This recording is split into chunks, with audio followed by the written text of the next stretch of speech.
या माऊली. रामकृष्ण हरी विठ्ठल केशव गोविंद माधवा. मला माझ्या आईची आठवण आली. आम्ही जेव्हा लहान होतो, हे कोण? हे माझे हे काका आहेत. माझी जेव्हा आई होती तेव्हा आम्हाला लहानपणी संध्याकाळच्या शुभम करुती दिवाला दिवा लाव असं म्हणायचे. आणि ह्या आमच्या खऱ्याच माऊली आहेत. यांच्याच मुलाला चांगली सवय आहे की शुभम करुती म्हणायला. आता तुम्ही देवाला दिवा लावता पण काय म्हणता का? म्हणतो. काय म्हणता? हा बोला, पहिलं बोला. शुभम करोति कल्याणम आरोग्यम धन संपदा शत्रुबुद्धी विनाशाय दीपक ज्योती नमस्ते. दिव्या दिव्या दीपत्कार कानी कुंडल मोतीहार दिव्याला पाहून नमस्कार.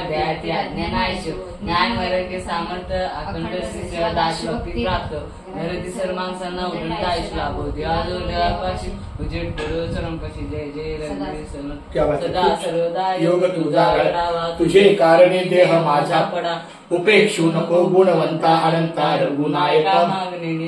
जय जय शिवचंद्र मौळी फणींद्र माता मुगटी झळाली कारुण्य सिंधू भवदुःखहारी तुझी शंभू मचमोडकारी.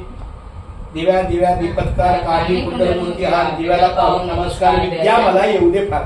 आमची फक्त शेवटची वासाची. दिव्या दिव्या दीपत्कार काली कुंडल मोतीहार दिव्याला पाहून नमस्कार. विद्या मला येऊ दे फार.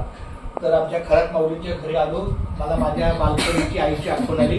आणि आनंदाची गोष्ट म्हणजे आत्ताच एक अर्ध्या तासापूर्वी माझा मोबाईल माझ्या चुकीमुळं खिस्सा फाटलेला होता. खूप राग करत आहे.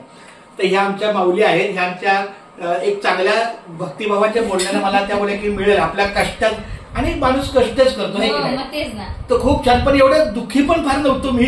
फक्त माझा आर्थिक व्यवहार त्या मोबाईलच्या आकडेवारीत आहे. त्यामुळे थोडीशी मला हलकीशी काळजी वाटली की जोपर्यंत म्हणजे मी काही खिशात तर काही नाही, बँकेत सगळे पैसे मोबाईलमध्ये आपण व्यवहार नाही करू शकत. ठीक आहे, पांडुरंगाची कृपा. भाग्यवंता घरी भजन पूजन त्याची वाट पाहे रघुनंदन. जगाच्या बाजारी सर्व काही मिळेल परी हे दुर्लभ संतजन. पूर्व पुण्य ज्याची असेल पुण्याई तोच मुखी घेई हरीचे नाम. सो का म्हणे तुम्ही आता तरी जागा रामकृष्ण हरिमना निरंतर. भाग्यवंता घरी भजन पूजन त्याची वाट पाहे रघुनंदन. हे भाग्यवंताचं घर आहे जिथं तिन्हीसांच्या वेळेला दिवाबत्ती लागते. शुभम करुती लक्ष्मी माताचं पूजन केलं जातं. ते भगवंताचंच वास्तव्य आहे. म्हणून हा अभंग घेतला. भाग्यवंता घरी भजन पूजन त्याची वाट पाहे रघुनंदन. भगवंत यांच्या भेटीला कासावीस असतो की ही माऊली कधी भेटणार.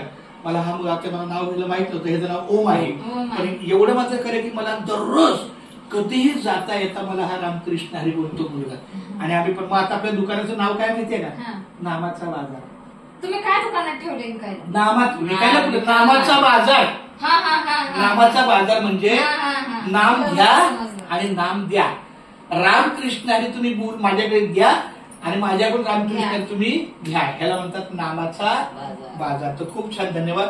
आमच्या आणि आमचं नाव पण माहित नाही पण मी आडवं माऊली होतं कारण तुमच्या बोलण्यामध्ये छान वाटलं मला. तर आमच्या या आडवं माऊलीला खूप खूप धन्यवाद. मी माऊलीजवळ प्रार्थना करतो की ह्या सगळ्या परिवाराला सुखी ठेव, आनंदी ठेव.